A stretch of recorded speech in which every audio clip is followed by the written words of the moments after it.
Ya, selamat pagi, selamat siang, selamat sore ya untuk siswa-siswi kami kelas 10 SMA. Sebelumnya perkenalkan, nama saya Alexander Flaming Manulang, SPD. Saya adalah guru bahasa Indonesia di SMA Negeri 1 Sijamapulang. Jadi hari ini kita akan belajar mengenai teks laporan hasil observasi ya. Itu tertulis di rancangan pembelajaran kita ya di KD 3.1, yaitu mengidentifikasi laporan hasil observasi yang dipresentasikan dengan lisan dan tulisan, dan KD 4.1 yaitu menginterpretasi isi teks laporan hasil observasi berdasarkan interpretasi baik secara lisan maupun tulis. Untuk indikator pencapaian kompetensinya ya, yang pertama, siswa-siswi kami dapat menemukan ide pokok dari teks laporan hasil observasi. Yang kedua, dapat menentukan struktur teks laporan hasil observasi. Sedangkan tujuan pembelajarannya melalui pendekatan saintifik dengan menggunakan model pembelajaran discovery learning. Peserta didik dapat mengidentifikasi laporan hasil observasi yang dipresentasikan dengan lisan dan tulis, serta terampil menginterpretasi isi teks laporan hasil observasi berdasarkan interpretasi baik secara lisan maupun tulis, dengan rasa ingin tahu, tanggung jawab, komunikatif selama proses pembelajaran.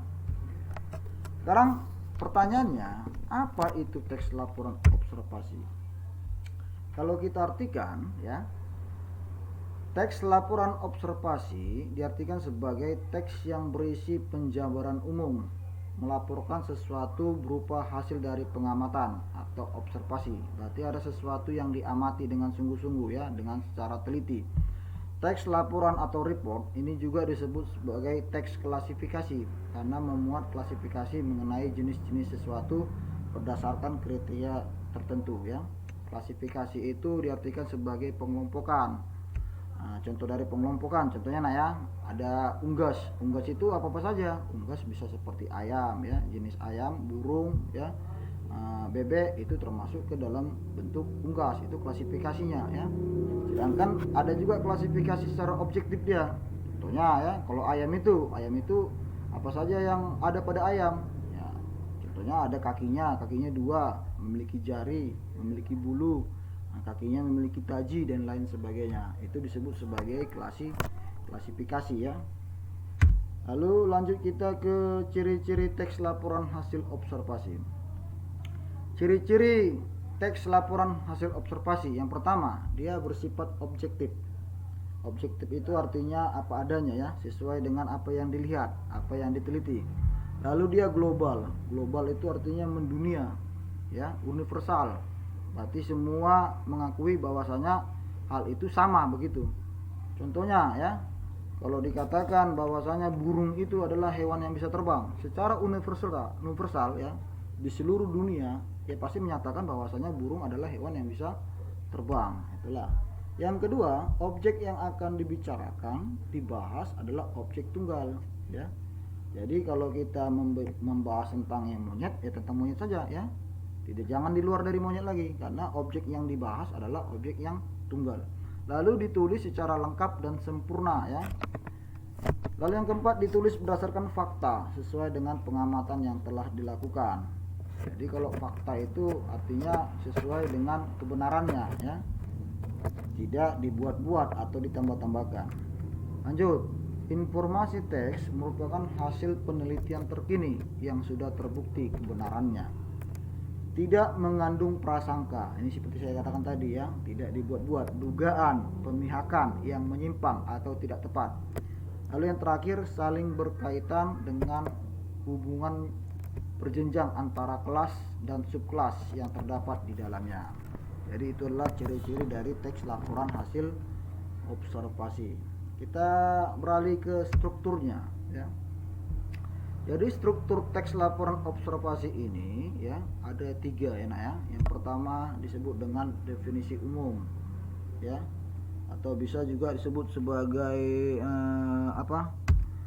pernyataan umum ya, bisa juga itu sama, definisi umum dengan pernyataan umum itu sama ya.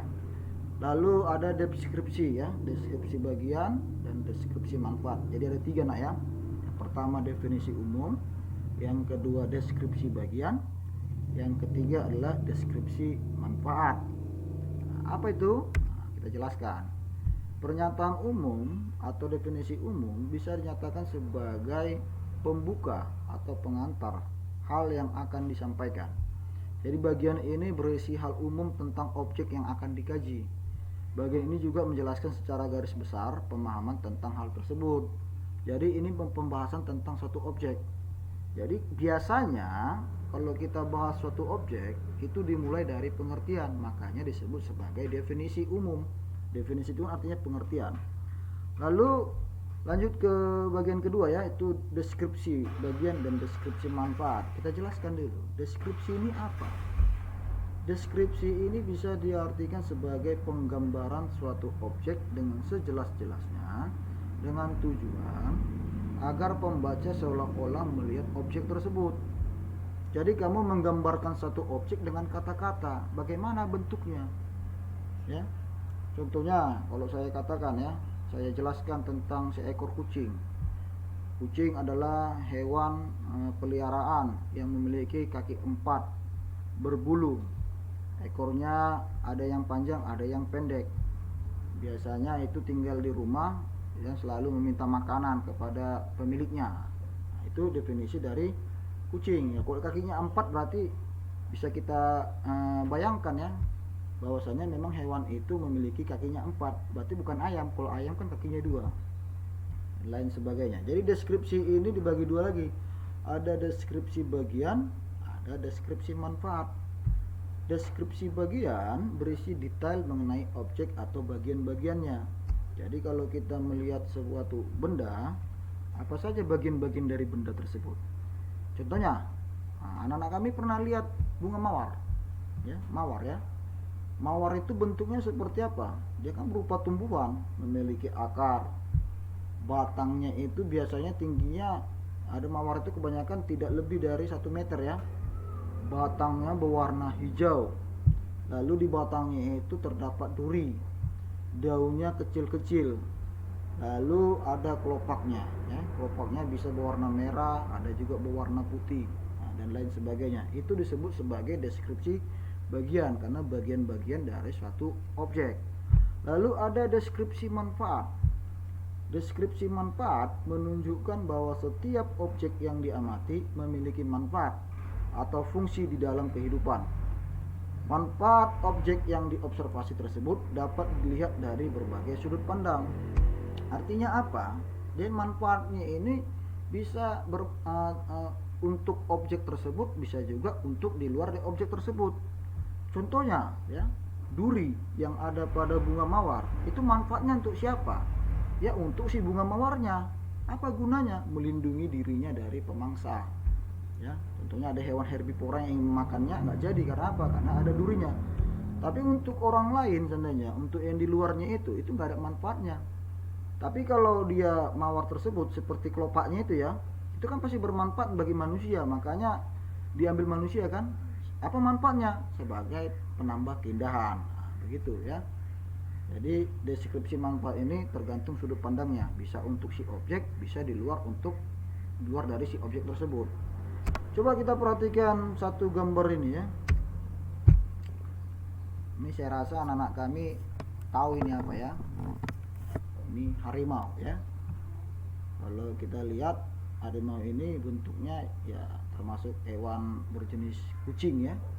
Hanya saja memiliki badan yang jauh lebih besar. Saya rasa ini kucing terbesar saya rasa. Lalu ciri khas dari hewan ini adalah dia memiliki belang ya, bukan tutul, belang ya, garis-garis begitu. Garis berwarna hitam ya. Jadi warna dasarnya coklat dengan garis atau loreng berwarna hitam.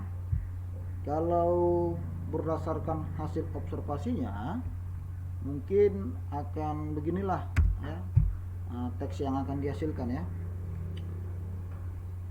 Harimau adalah jenis kucing karnivora terbesar dari spesiesnya, bahkan lebih besar dari singa. Hewan tersebut berukuran seperti singa, tetapi sedikit lebih berat. Beda subspesies, harimau memiliki karakteristik yang berbeda juga. pada umumnya harimau jantan memiliki berat antara 180 dan 320 kg dan betina berbobot antara 180 dan 180 kg. Panjang jantan antara 2,6 dan 3,3 meter, sedangkan betina antara 2,3 dan 2,75 meter. Loreng pada kebanyakan harimau bervariasi dari coklat ke hitam. Bentuk dan kepadatan lorengnya berbeda-beda, subspesies satu dengan yang lainnya, tetapi hampir semua harimau memiliki lebih dari 100 loreng. Harimau memiliki cakar yang panjang, digunakan untuk mencengkram mangsanya, sedangkan giginya yang tajam berfungsi untuk mengoyak daging mangsanya. Sekarang pertanyaannya, coba kamu jelaskan struktur teks tersebut. Tadi kan sudah kita jelaskan ya, bahwasanya struktur teks hasil observasi itu ada 3. Yang pertama ada pernyataan umum atau definisi umum, yang kedua ada deskripsi bagian, yang ketiga ada deskripsi manfaat. Kalau pernyataan umum atau definisi umum itu biasanya terletak di awal paragraf ya, di awal teks ya. Jadi kalau kita lihat di sini ya, ini sudah langsung dapat ya, karena dia juga berbentuk definisi ya. Kata kunci dari definisi ini adalah kata adalah dan merupakan ya. Jadi ini termasuk ke dalam bentuk deskripsi definisi umum ya, atau disebut dengan pernyataan umum. Lalu masuk ke deskripsi bagian. Jadi deskripsi bagian ini adalah bagian-bagian dari harimau tersebut ya, penggambarannya ya, penggambaran tubuhnya. Itu bisa dilihat dari pada umumnya harimau jantan memiliki berat antara 180 sampai 200 kg. Nah, itu ciri umum dari tubuh harimau. Ini untuk jantannya nak ya. Untuk betinanya beratnya itu antara 120 sampai 180 kg. Lalu masuk ke deskripsi bagian lainnya ya. Panjang jantan antara 2,6 dan 3,3 meter ya. Itu masuk ke deskripsi bagiannya, masih bagian tubuhnya. Sedangkan betina antara 2,3 dan 2,75 meter. Lalu ada lagi ya deskripsi bagiannya ya, ciri khas dari harimau ini ya, bahwasanya dia memiliki loreng ya.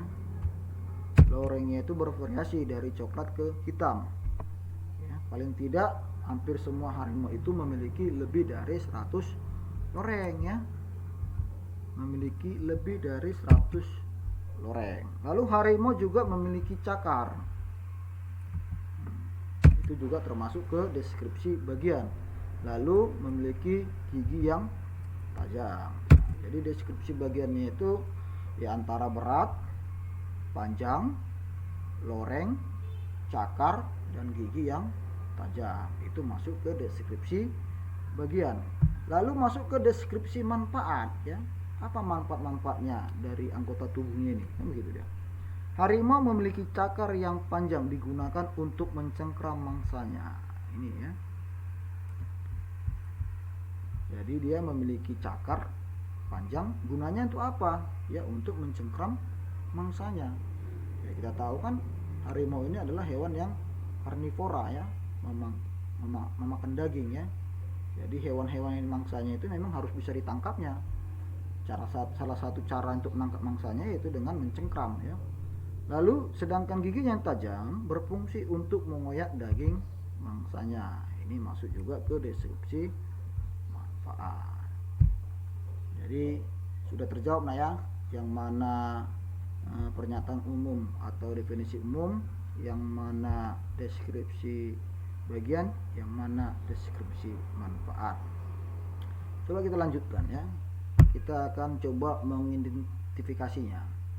Cara mengidentifikasinya ya ada 2 cara ya. Yang pertama, kita temukan ide pokoknya. Ide pokok ini apa? Sebenarnya ide pokok ini bagian dari kalimat utama. Kalimat utama diartikan sebagai kalimat yang menjadi dasar dari suatu teks atau paragraf. Dari kalimat utamalah muncul yang namanya ide pokok, gagasan utama, dan lain sebagainya. Jadi apa perbedaan antara kalimat utama dengan ide pokok? Kalau kalimat utama dia berbentuk kalimat, sedangkan ide pokok dia tidak berbentuk kalimat, tapi dia bagian dari kalimat utama. Ide pokok juga bisa didapat dari hasil keseluruhan teks ya. Karena mungkin saja dia ide pokoknya itu tidak terdapat di kalimat utama, tetapi kita setelah membaca keseluruhan, kita menyimpulkan sendiri apa ide pokoknya. Nah, ide pokok itu atau kalimat utama itu terbagi menjadi 3 jenis ya. Ada deduktif, ada induktif, ada campuran. Deduktif adalah yang kalimat utama atau ide pokoknya terdapat di awal paragraf. Sedangkan induktif, kalimat utamanya atau ide pokoknya terdapat di akhir paragraf. Sedangkan yang campuran itu berada di awal dan di akhir paragraf. Nah, saya contohkan ya. Nah, kita kembali lagi ke teks tentang harimau tadi ya. Bagaimana cara menentukan bahwasanya kalimat paragraf tersebut memiliki kalimat utama yang berada di awal paragraf? Caranya seperti ini ya. Jika kalimat pertama, ini kan kalimat pertama ini, kita anggaplah ini sebagai kalimat utamanya atau ide pokoknya ya. Kita hilangkan ya. Maka kalimat kedua akan menjadi rancu ya, atau tidak nyambung. Contoh langsung kita baca saja lah nih. Hewan tersebut berukuran seperti singa, tetapi sedikit lebih berat. Hewan apa yang dibahas di sini? Kan nggak tahu kita. Ya, kenapa kita nggak tahu? Karena kalimat utamanya sudah tidak ada lagi, ya. Maka sudah jelas tadi kalimat utamanya terletak di awal paragraf, ya. Kita kembalikan, ya. Berarti kalimat utamanya adalah harimau adalah jenis kucing karnivora terbesar dari spesiesnya, bahkan lebih besar dari singa. Itu termasuk kalimat utama. Apa ide pokoknya? Ya mungkin kita ambil saja apa bagian dari kalimat utama ini. Mungkin ide pokoknya adalah harimau adalah jenis kucing karnivora terbesar dari spesiesnya. Selesai. Tanpa kamu gunakan tanda titik, tanda seru, tanda tanya, karena dia bukan berbentuk kalimat. Bisa dipahami anak ya semua ya. Jadi inilah dia kalimat utamanya. Nah, dari sini juga termasuk ide pokoknya. Nah, jadi kenapa paragraf itu memiliki kalimat utama di akhir paragraf? Bagaimana caranya? Caranya sebenarnya seperti ini. Kalau kalimat terakhir ini bisa kita pindahkan menjadi kalimat pertama. Itu nak ya. Ini kalimat terakhir ini coba kita pindahkan menjadi kalimat pertama.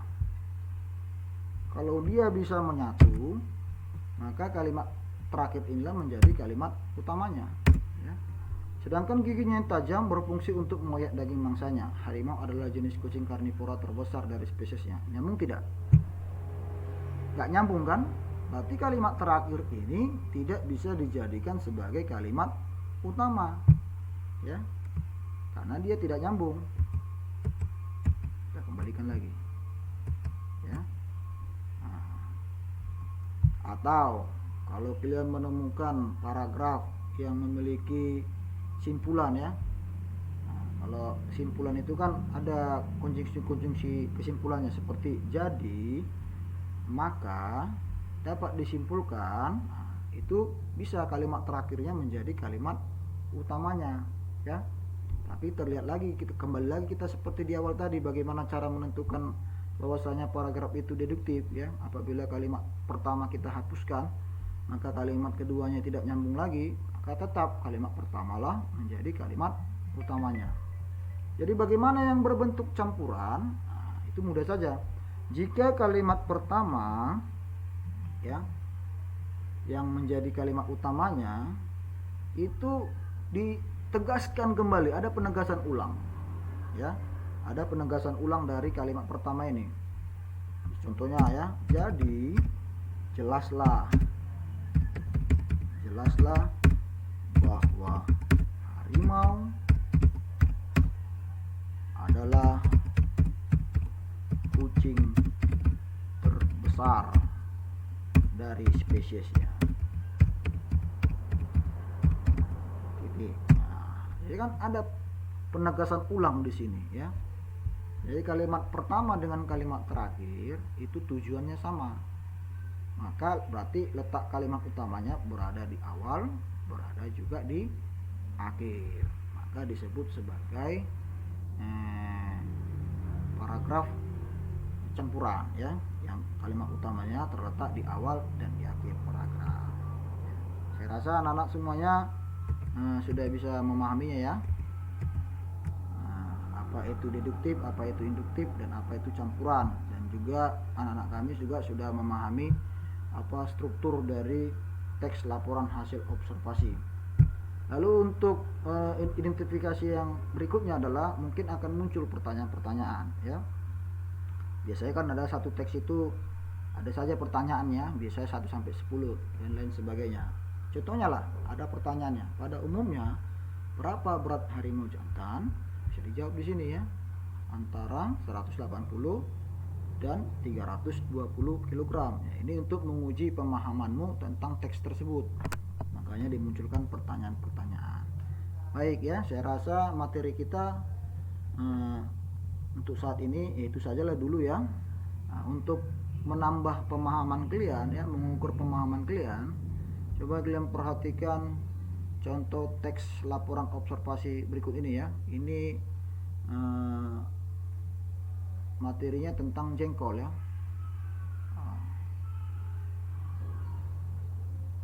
Jengkol. Jadi pembahasan tentang jengkol. Ya, objeknya adalah jengkol. Ini saya bacakan ya. Jering atau jengkol adalah tumbuhan khas di wilayah Asia Tenggara. Bijinya digemari di Malaysia, Thailand, dan Indonesia sebagai bahan pangan. Tanaman jengkol termasuk dalam suku polong-polongan. Buahnya berupa polong dan bentuknya gepeng, berbelit, berbentuk spiral, berwarna lembayung tua. Biji buah jengkol berkulit ari tipis dengan warna coklat mengkilat. Dalam keadaan matang, bijinya keras, namun berubah menjadi lunak dan empuk setelah direbus atau sedikit liat setelah digoreng. Tekstur inilah yang membuat disukai, walaupun beberapa orang juga suka mengkonsumsi biji mudahnya dalam keadaan mentah yang jauh lebih keras dan pahit. Semakin tua, warna biji jengkol akan mengarah ke warna kuning dan akhirnya merah atau coklat setelah benar-benar matang. Jengkol diketahui dapat mencegah diabetes dan bersifat diuretik sehingga baik untuk kesehatan jantung. Tanaman jengkol juga diperkirakan mempunyai kemampuan menyerap air tanah yang tinggi sehingga bermanfaat dalam konservasi air di suatu tempat. Efek negatif jengkol adalah bau tidak sedap pada urin dan keringat yang muncul setelah mengkonsumsi bijinya, terutama bila dimakan segar sebagai lalap. Selain itu, mengkonsumsi berlebihan biji jengkol dapat menyebabkan terjadinya penumpukan kristal di saluran urin yang disebut jengkolon.